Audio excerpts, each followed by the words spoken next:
से प्रश्न किया है यहाँ पर, सम्यक ज्ञान प्रकट करने के लिए क्या करना चाहिए।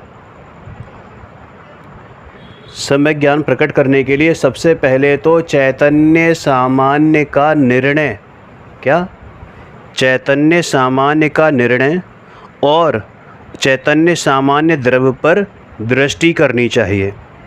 और उससे भी पहले 7 तत्वों का स्वरूप इसके ख्याल में यथार्थ रूप से, मतलब कहते हैं 7 तत्वों का यथार्थ श्रद्धान और ज्ञान, 7 तत्वों का यथार्थ श्रद्धान और ज्ञान इसके ख्याल में आना चाहिए, विकल्प सहित, 7 विकल्प सहित, क्योंकि ये 7 तत्वों का निर्णय बिना विकल्पों के तो होगा नहीं, लेकिन विकल्प से फिर उनको भी हटाकर निर्विकल्प दशा में जब वो आता है और सच्चा श्रद्धान होता है, माने सम्यक दर्शन प्रकट होता है, तो उसी समय जो ज्ञान है वो सम्यक ज्ञान नाम पाता है। जी, तो ये जो द्वादशांग है अपनी आगम, इसका सार क्या है, यानी द्वादशांग का सार क्या है। तो गुरुदेव क्या कहते हैं, सुनो। अनंत केवली मुनिराज और संत ऐसा कहते हैं कि स्वयं द्रव्य का आश्रय करो और पर द्रव्य का आश्रय छोड़ो। क्या बोला कि स्वयं द्रव्य का आश्रय करो और पर द्रव्य का आश्रय छोड़ो, स्वभाव में रत रहो और परभाव से विरक्त रहो, मात्र इतना ही 12 अंग का सार है। लेकिन इसे ही समझने में भवों से भवांतर तक यहीं तक घूमता आया है। एक, हाँ, इसी को समझाने में द्वादशांग रच गया, लेकिन अगर तूने इसको नहीं समझा, भावासन नहीं किया, तो तेरा द्वादशांग पढ़ना भी बेकार है, कार्यकारी नहीं है। जी, एक आत्मा के ही सन्मुख होना है तो इसके लिए फिर कितने शास्त्रों की मतलब अगर आप, जैसे आपने भी कहा कि एक आत्मा के ही सन्मुख होना है, यही सबका सार है, तो फिर इतने सारे शास्त्रों की रचना करने की, द्वादशांग की रचना करने की क्या आवश्यकता थी। आचार्य भगवान ने, गणधर देव ने इतनी रचना क्यों करी। भाई, इस जीव की अनादि काल से भूलें इतनी अधिक हैं, इतनी अधिक हैं कि वो शब्दातीत भूले हैं, तो भी द्वादशांग में तो बहुत ही थोड़ा आया है। उन्हें बतलाने के लिए इतनी अधिक शास्त्रों की रचना हुई है, की नहीं गई हैं, कोई करता नहीं है, पुद्गल है। ये तो जो शास्त्र हैं वो तो पुद्गल है, उनकी रचना किसी ने की नहीं है। सर्वज्ञ देव की वाणी खिड़ती है, अपने आप से खिड़ती है, भाषा वर्गणा उसमें, भाषा वर्गणा का वो कार्य है, सर्वज्ञ देव का कार्य नहीं है। उन्हें गणधर देव उन्हें लेते हैं, गूंथते हैं, है ना, और उसकी फिर वो रचना करते हैं। ये निमित्त प्रधान कथन है, लेकिन वो रचना अपनी स्वयं की योग्यता से होती है, और फिर आचार्य भगवान उसको अपनी कलमबद्ध करते हैं तो वो अपनी योग्यता से होती है। वो कलम के अधिकारी वो आचार्य नहीं हैं, शब्दों के मालिक, शब्दों के स्वामी वो आचार्य नहीं हैं। वो शब्दों का स्वामी तो वो पुद्गल द्रव्य ही है। जी, पर के लक्ष्य से आत्मा में नहीं जाते, यह तो समझ में आती है बात। तो क्या शास्त्र वांचन से, शास्त्र स्वाध्याय से भी आत्मा में नहीं जाते। भाई, अगर तेरे में ये विकल्प है कि मुझे शास्त्र स्वाध्याय से आत्मा में जाना है, तो तू 3 काल में नहीं जाएगा, है ना। हाँ, शास्त्र स्वाध्याय एक निमित्त कथन है, जब तेरा शुद्धात्मा प्राप्त हो जाए, तेरी जब शुद्धात्मा की प्रसिद्धि तुझे हो जाए, तब वो स्वाध्याय निमित्त है। और अगर तेरे को स्वाध्याय अनादिकाल से तू स्वाध्याय करता आया है, लेकिन वो स्वाध्याय रूप फलीभूत नहीं हुआ है, अगर तेरे को शुद्धात्मा नहीं मिला हुआ है, शुद्धात्मा तुझे नहीं मिला, तो अभी तक तूने स्वाध्याय वास्तव में किया भी नहीं है।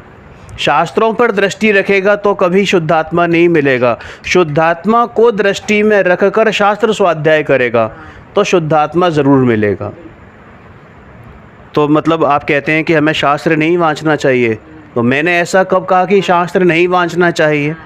भाई आत्मा के लक्ष्य से शास्त्र अभ्यास करो। मैंने कहा ना कि आत्मा को दृष्टि में रख के शास्त्र अभ्यास करो। ऐसा प्रवचन सारजी महाशास्त्र में आया है। और समय सारजी की तो पहली ही गाथा में आचार्य भगवान कुंद ने कहा है कि तू अपनी पर्यायों में सिद्धों की स्थापना करके सुन। अरे तू स्वयं सिद्ध है, वंदित तू सब सिद्धे कहा है ना, तो तू स्वयं सिद्ध है। अपने अंदर अनंत सिद्धों की स्थापना करके सुन। इसका अर्थ यह हुआ, इसका अर्थ क्या हुआ कि तू स्वयं सिद्ध स्वरूप है। ऐसी श्रद्धा, ऐसी प्रतीति करके सुन। सिद्ध स्वरूप में दृष्टि जोड़ी है। सिद्ध स्वरूप जो सिद्ध स्वभावी भगवान आत्मा है उसमें दृष्टि जोड़, यानी केवल सुनते वांचते हुए भी अगर तेरी दृष्टि अंदर है तो सुनते हुए भी, उन शास्त्रों का वांचन करते हुए भी तेरी एकाग्रता में वृद्धि होगी। लेकिन अगर वो शुद्धात्मा तेरे लक्ष्य में नहीं है तो तू 11 अंग 9 पूर्व का पाठी हो जा, तब भी वापस चारों गतियों में ही रोलेगा। जी, पर एक स्थान पे तो ऐसा कहा है कि आत्मा के लक्ष्य से आगम का अभ्यास करो, इससे तुम्हारा कल्याण होगा। और दूसरे स्थान पर ऐसा कहा कि शास्त्र की ओर होने वाले राग को भी छोड़ दो। तो ऐसी दो विरोधाभासी बातें कैसे आती हैं भाई?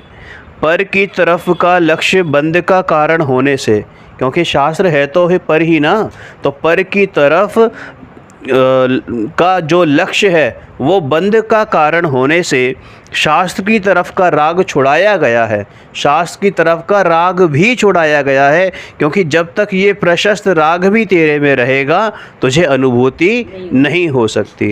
राग अंश भी तेरे अंदर जब तक ये पर का विकल्प भी जब तक है तब तक इसकी तेरी को अनुभूति नहीं हो सकती। और जहाँ पर ये कहा कि तू आगम का अभ्यास कर, तो उसे आगम अभ्यास करने में उसे अपने निज आत्मा का लक्ष्य में लेने को प्रेरित किया गया है कि जब तू अपने आत्मा को लक्ष्य में लेके उन शास्त्रों का, उन आगम का अभ्यास करता है तो व्यवहार से उस आगम अभ्यास को सम्यक्त्व का कारण कहा जाता है या कल्याण का कारण कहा जाता है। जी, शास्त्र द्वारा मन से आत्मा जाना हो तो उसमें मन से, मन के द्वारा मतलब आत्मा जाना हो तो उसमें आत्मज्ञान हुआ या नहीं हुआ? तो क्या कहना है, थोड़ा सा स्पष्टीकरण चाहिए भाई। तूने शास्त्र द्वारा मन, शास्त्र तूने पढ़े और मन के द्वारा आत्मा को जाना, ये तो शब्द ज्ञान है, ये तो शब्द ज्ञान है। आत्मा कहाँ जानने में आया इसमें? तूने पर द्रव्य के अवलंबन से आत्मा को केवल जानकारी रूप जाना है, ज्ञान रूप नहीं जाना है, इन्फॉर्मेशन के रूप में जाना है। भाई आत्मा तो आत्मा के माध्यम से ही जानने में आता है। ऐसा ही मेरा गणतंत्र है कि आत्मा से आत्मा को आत्मा के माध्यम से ही जाना जा सकता है। ज्ञान ने ज्ञान को ज्ञान से ही जाना, यही गणतंत्र है भाई। शुद्ध उपादान से हुए ज्ञान में है ना, साथ में आनंद आता है। शुद्ध उपादान जब अपने अंदर तू जाएगा तो उस समय आनंद आएगा, किंतु अशुद्ध उपादान से हुए ज्ञान में साथ में आनंद नहीं आता। तू उसे आनंद कह ज़रूर, भले ही कह ले कि तूने शास्त्र सुने, मालाएं फेरी, अंदर तुझे ऐसा लगा चिंतन करने से आनंद की लहरें उठ रही हैं, लेकिन वो वास्तविक आनंद नहीं है, वो आनंदाभास है। वो अंदर ग्रंथि कोई फूटी और तुझे ऐसा लगा कि वो मेरे को सुख का अमृत अंदर से झरा है, वो कल्पना है तेरी आनंद की, वो पर की कोटि में डाला है, वो आनंद नहीं है भाई। निज आत्मा का लक्ष्य करके जब निज आत्म अनुभूति होती है तो वो जो आनंद है वो स्वयं आनंद है, वो निज आनंद है। पर का लक्ष्य करके आनंद नहीं आता। अभी मैं तुझे बोलूं कि चीनी मीठी है, अब वो मिठास शब्द सुन के तेरे को क्या मीठापन आया? तो तुझे मीठा अंदर से कंठ में से मीठापन उतरा या केवल ख्यालों में रहा? और जब तू चीनी को अपनी ज़बान पर चखेगा, अपनी रसना इंद्री से चखेगा, उसका ज्ञान लेगा, तो उसमें जो तेरे को आनंद आएगा, उसका यानी मिठास का अनुभव होगा, वो अलग होगा।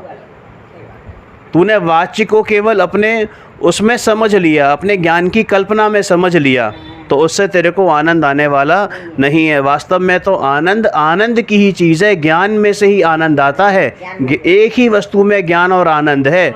जब तू अपने स्वयं की तरफ दृष्टि करता है, स्वयं में लीन होता है, तो वही वास्तविक आनंद है। और आनंद आए बिना आत्मा वास्तव में जानने में नहीं आता। अगर तू कहे कि मुझे तो कुछ हुआ ही नहीं, आनंद भी नहीं आया और आत्मा जान लिया, तो ऐसा भी तीन काल में आज तक हुआ नहीं, क्योंकि आत्मा तो ज्ञानानंद स्वभावी है। और आनंद कोई ऐसे नहीं कि तुझे हंसी ठिठोली आएगी, स्माइल करेगा, कुछ अंदर से रोंगटे खड़े हो जाएंगे, सिरहंसी होगी। अरे ऐसा आत्मा में कोई स्पर्श गुण थोड़े ही है। वो तो अंदर तू निराकुल जब होता है, जैसे कोई बाप हो, उसकी बेटी की उम्र निकली जा रही हो और अचानक से किसी दिन कोई रिश्ता आ जाए और पक्का हो जाए, तो वो जिस प्रकार का निर्भर हो जाता है, तो उसके आनंद की जैसी सीमा होती है। मैं तुलना नहीं कर रहा, लेकिन जैसे वो आनंद करता है, वो कोई मिठाई, कोई वो नाचेगा गाएगा थोड़ी, कोई कपड़े डीजे वीजे लगा के डांस करेगा सबके सामने, ऐसा नहीं करेगा। लेकिन अब वो अंदर से निराकुल हो गया, निर्भर हो गया कि हाँ भाई मेरा एक बहुत बड़ी जिम्मेदारी समाप्त होने वाली है। तो ऐसे ही जब वो शुद्ध आत्मानुभूति होती है, तो उसको उस समय कषायों की तरफ दृष्टि नहीं होती है और कषायों का सद्भाव भी नहीं होता है उस शुद्धोपयोग के काल में। तो बस वही आनंद है जी। शास्त्र द्वारा आत्मा को जाना और बाद में परिणाम आत्मा में मग्न हुए, यानी शास्त्रों से पहले आत्मा के बारे में जानकारी करी, फिर आत्मा में मग्न हुए। तो इन दोनों में, आत्मा में जानने में क्या अंतर है? पहले शास्त्रों से आत्मा के बारे में जाना, फिर अपने अनुभव से जाना। तो देखो, है अनंत गुना अंतर है शास्त्रों से आत्मा को जानना और अनुभव से आत्मा को जानना। शास्त्रों के द्वारा से आत्मा को जाना और फिर अपने को निज अनुभूति से अपने को जाना, तो अनंत, उसमें तो अनंत गुना अंतर है, जमीन आसमान का अंतर है भाई। शास्त्र से जानपना किया, यह तो साधारण धारणा रूप जानपना है। अरे आत्मा में मग्न होकर अनुभव में आत्मा को प्रत्यक्ष वेदन से जानता है, इसलिए इन दोनों में भारी अंतर है। तो क्या इंद्रिय ज्ञान आत्मज्ञान का कारण नहीं है? इंद्रिय ज्ञान ज्ञान ही नहीं है, नंबर एक बात है ना। 11 अंग 9 पूर्व की लब्धि वाला ज्ञान भी खंड खंड ज्ञान है, आत्मा का ज्ञान नहीं है। आत्मा तो अतीन्द्रिय ज्ञानमय है। अरे इंद्रिय ज्ञान वह आत्मा नहीं, ज्ञान नहीं। आँख से हजारों शास्त्र बाँचे, कान से लाखों शास्त्र सुने, ये सब इंद्रिय ज्ञान है, आत्मज्ञान नहीं है। आत्मा तो अतीन्द्रिय ज्ञान से जानने में आने वाला है, इंद्रिय ज्ञान से नहीं। वह इंद्रिय ज्ञान आत्मा नहीं है। आत्मा को जानने पर आत्मा को जानने पर जो आनंद का स्वाद आता है, आनंद का वेदन होता है, अरे वह वेदन, वह स्वाद इंद्रिय ज्ञान में कभी आ ही नहीं सकता। तीन काल में ना कभी आया, ना कभी तीन काल में आएगा। अतः इंद्रिय ज्ञान नहीं है, और ज्ञान नहीं है तो आत्मा नहीं है जी। तो फिर मतलब जो अनुमान ज्ञान है, उससे आत्मा को जानने वाले की पर्याय में, जानने वाले अनुमान ज्ञान से जिसने जाना है, तो उसकी पर्याय में भूल है, आत्मा की जानने में भूल है भाई।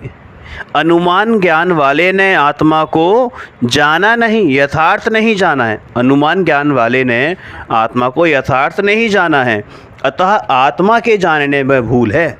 आत्मा को वास्तविक रूप से तो स्वानुभव प्रत्यक्ष से ही जाना जा सकता है ना। स्वानुभव प्रत्यक्ष से ही आत्मा जैसा है वैसा जानने में आता है। अरे अनुमान से तो शास्त्र और सर्वज्ञ जैसा कहते हैं वैसा तू तर्क से, युक्ति से सिद्ध तो कर सकता है, जानकारी तो ले सकता है, आत्मा का आभास तो हो सकता है, वैसा आत्मा को जानता है जैसा सर्वज्ञ ने कहा। लेकिन भाई कोई चीज़ का तूने अनुभव नहीं किया हो, तो उसको तुझे सिर्फ वो आभास होकर रह जाता है। अनुभव के बाद ही तू कह सकता है कि हाँ वैसा ही आत्मा है जैसा भगवान ने मुझे बताया है। यथार्थ तो स्वानुभव पर ही ज्ञात होता है। स्वानुभव के बिना आत्मा यथार्थ जानने में आता नहीं है। अभी आपने कहा कि आगम से या जो सर्वज्ञ ने बताया, तो इसका मतलब ये कि भगवान की वाणी से भी आत्मा जानने में नहीं आता। तो फिर आप ही बताइए, फिर आत्मा जानने में आता कैसे है? तो भाई तेरे को इसका मतलब श्रुत की जानकारी नहीं है। श्रुत के बारे में ज्ञान करो कि तुम्हारा कौन सा श्रुत है, ठीक है ना। भगवान की वाणी वह द्रव्य श्रुत है। भगवान की वाणी श्रुत है, शास्त्र है। यह शास्त्र क्या है? पुद्गल है, इसलिए वह ज्ञान नहीं है। द्रव्य श्रुत वास्तव में ज्ञान नहीं है, उपाधि है। और उस श्रुत से, यानी वो जब श्रुत निमित्त पड़े और उस श्रुत से होने वाला ज्ञान, उस श्रुत के माध्यम से होने वाला ज्ञान, वो भी उपाधि ही है। हाँ, उस श्रुत के माध्यम से, उस श्रुत से होने वाला ज्ञान भी उपाधि है। क्योंकि वो जो ज्ञान तुझे हुआ है ना, वो परलक्षी हुआ है। क्योंकि हाँ, वो तूने शास्त्रों का अवलंबन लेकर जो ज्ञान अर्जित किया है, श्रुत के लक्ष्य वाला ज्ञान परलक्षी ज्ञान है। और परलक्ष्य से उत्पन्न हो, ये बहुत सूक्ष्म बात है भाई, कि परलक्ष्य के से उत्पन्न होने वाला ज्ञान स्वयं को नहीं जान सकता, अतः उसको भी श्रुत के समान उपाधि ही कहा गया है। समझ में आई ना बात? ये जो मतलब हमने केवल शास्त्रों के माध्यम से जान लिया, वो ज्ञान भी वास्तव में औपाधिक ज्ञान है, क्षयोपशम ज्ञान है, वास्तविक ज्ञान नहीं है। जिस प्रकार सूत्र का ज्ञान, शास्त्र का ज्ञान वो ज्ञान नहीं है, ये बाहर की चीज़ है, उपाधि है, उसी प्रकार उस श्रुत के लक्ष्य से होने वाला ज्ञान भी बाहर की वस्तु है, उपाधि है। अरे भाई, कैसे ही अनोखी है वीतरागता की शैली। परलक्षी ज्ञान को भी श्रुत के समान उपाधि कहा है। स्वयं ज्ञान रूप ज्ञप्ति क्रिया से आत्मा जानने में आता है। क्या कहा? स्वयं ज्ञान रूप ज्ञप्ति क्रिया से, हाँ, जानन क्रिया से आत्मा जानने में आता है। भगवान की वाणी से आत्मा जानने में नहीं आता। अगर ऐसा होता तो भगवान की वाणी सुनने को तो संख्यात जीव वहाँ बैठे होते हैं।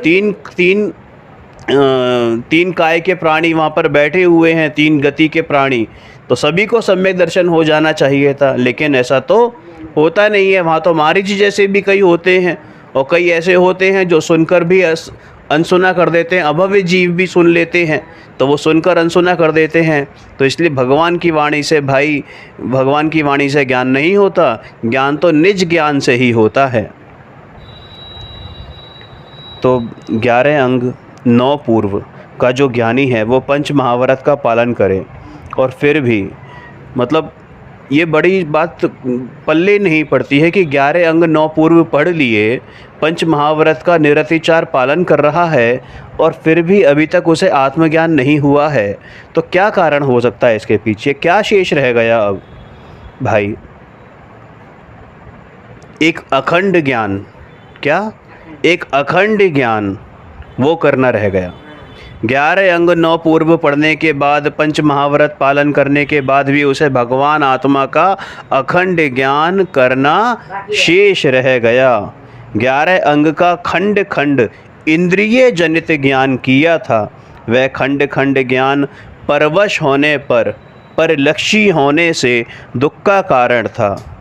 अखंड आत्मा का ज्ञान किए बिना वह 11 अंग का ज्ञान नाश को प्राप्त होने पर, भाई उसकी जब आयु 6 होगी तो वो 11 अंग का तो ज्ञान यहीं रह जाएगा ना। अगर आत्मज्ञान नहीं हुआ है तो वो साथ जाने वाला तो नहीं है। तो क्या होगा कि कालखंड से वह जीव निगोद में भी चला जाता है। ठीक है, अभी वो 9वीं ग्रहवेग तक होकर आएगा, लेकिन 9वें ग्रहवेग के बाद अगर उसे वहाँ पर सम्यक्त की प्राप्ति नहीं हुई तो मिथ्यात्व के वशीभूत होकर उसे त्रियंच गति ही मिलने वाली है। वह जीव निगोद में भी चला जाता है। अखंड आत्मा का ज्ञान करना ही ये मूल वस्तु है, यही मूल ध्येय है। इसके बिना भव भ्रमण का अंत हो नहीं सकता। समझ में आया? आचार्य देव ने केवल ज्ञान और श्रुत ज्ञान में, जैसे 9वीं गाथा में आई है समय सारजी में, वहाँ पर सम्यक ज्ञानी को ही यानी कि श्रुत ज्ञानी को ही जो है केवल ज्ञान की अपेक्षा से केवल ज्ञान से समानता बताई है। भाई सुन, जैसे केवली भगवान केवल ज्ञान से आत्मा का अनुभव करने से, केवल ज्ञान से आत्मा का अनुभव करने से केवली हैं, वैसे ही हम भी यानी सम्यक ज्ञानी जो है वो श्रुत ज्ञान से केवल शुद्ध आत्मा का अनुभव करने से श्रुत केवली है। ये अपेक्षा है आचार्य देव की।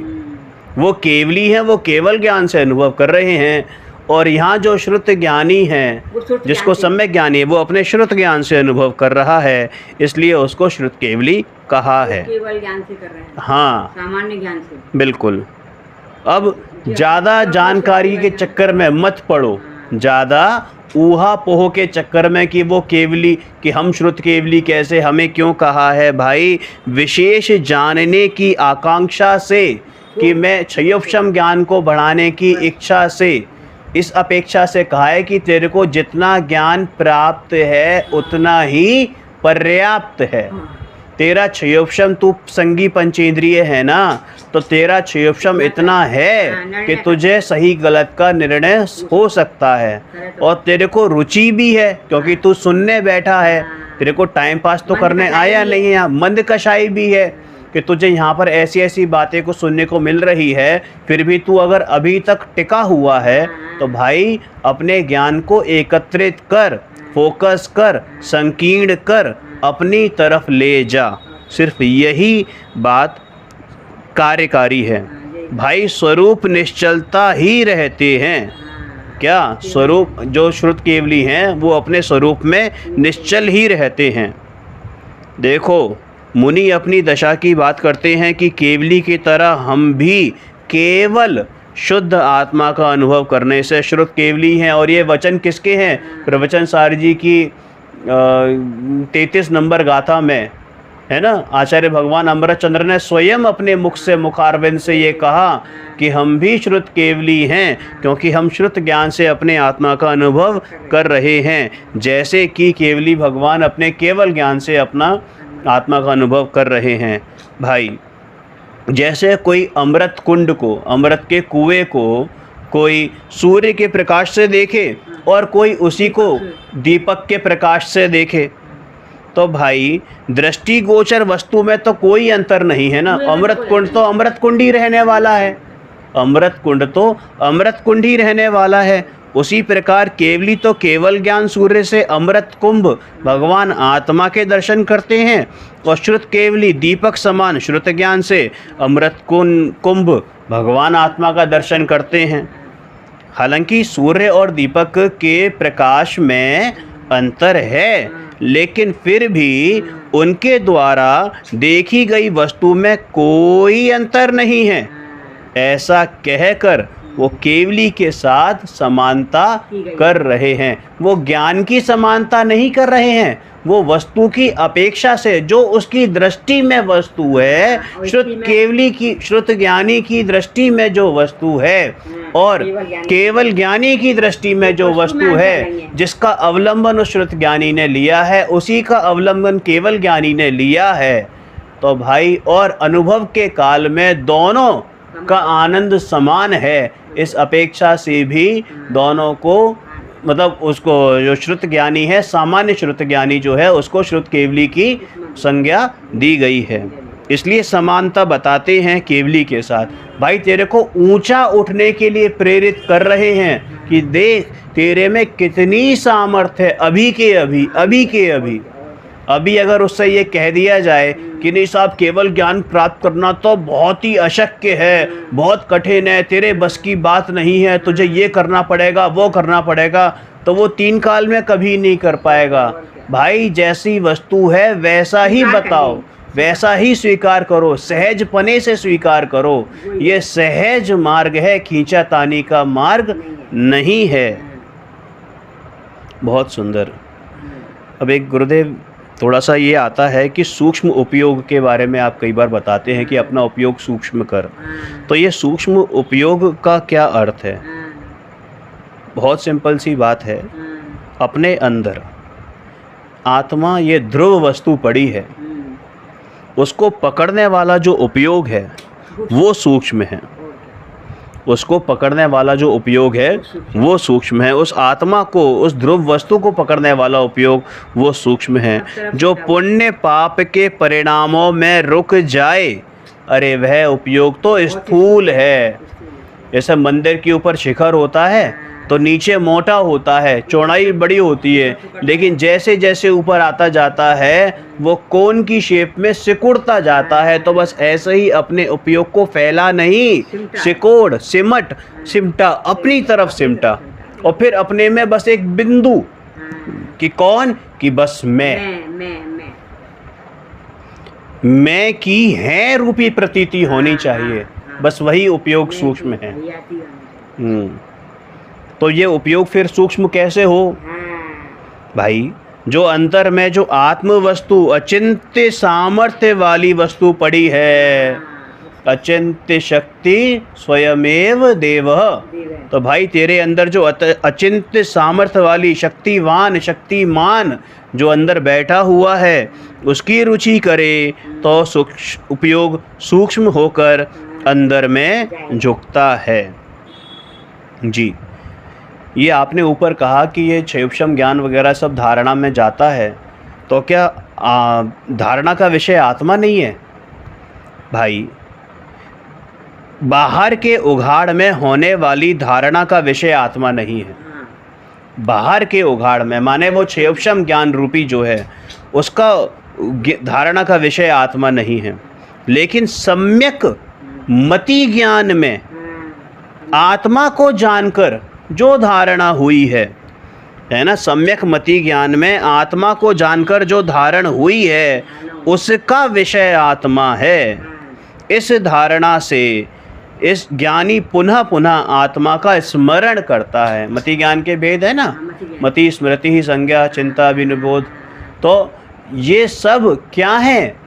ये सब एकार्थवाची हैं, उसी में स्मृति आती है। सब जब वो आत्मा का स्मृति करता है, आत्मा की स्मृति करता है, स्मरण करता है, जो मति ज्ञान आता है ना समय सारजी में कि मति ज्ञान अपनी परद्रव्यी क्या परिलक्षी बुद्धियों को मर्यादा में लेकर, जो बुद्धियाँ अपनी मर्यादा में लेकर जब अपनी तरफ एकाग्रचित होती हैं तो वो सम्यक मति ज्ञान जो आत्मा को धारण करता है उसका विषय आत्मा है।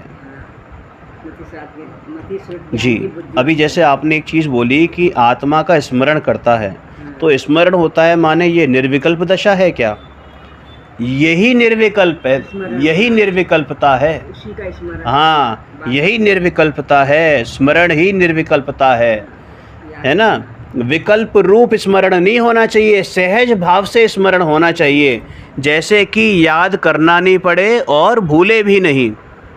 अभी तुझे नाम याद करना पड़ता है क्या कि नहीं करना पड़ता? तो सहज रूप से है ना, और स्मरण में है, भूलता भी नहीं है। तो ऐसे ही आत्मा, तू आत्मा है, शुद्धात्मा है, प्रत्येक आत्मा है, द्रव्य कर्म भाव कर्म नो कर्म से रहित प्रत्येक आत्मा है। ये जब सहज स्वीकृति हो जाती है सहज रूप से, तो बस उसका नाम ही निर्विकल्पता है। निर्विकल्प स्मरण में अतीन्द्रिय आनंद की माला फिरती है। इस निर्विकल्प स्मरण से मोह, ये जो बाहर का मोह है ना वो छूटता है। विकल्प से मोह नहीं छूट सकता, विकल्पों से मोह नहीं छूट सकता, क्योंकि विकल्प का दूसरा नाम ही मोह है।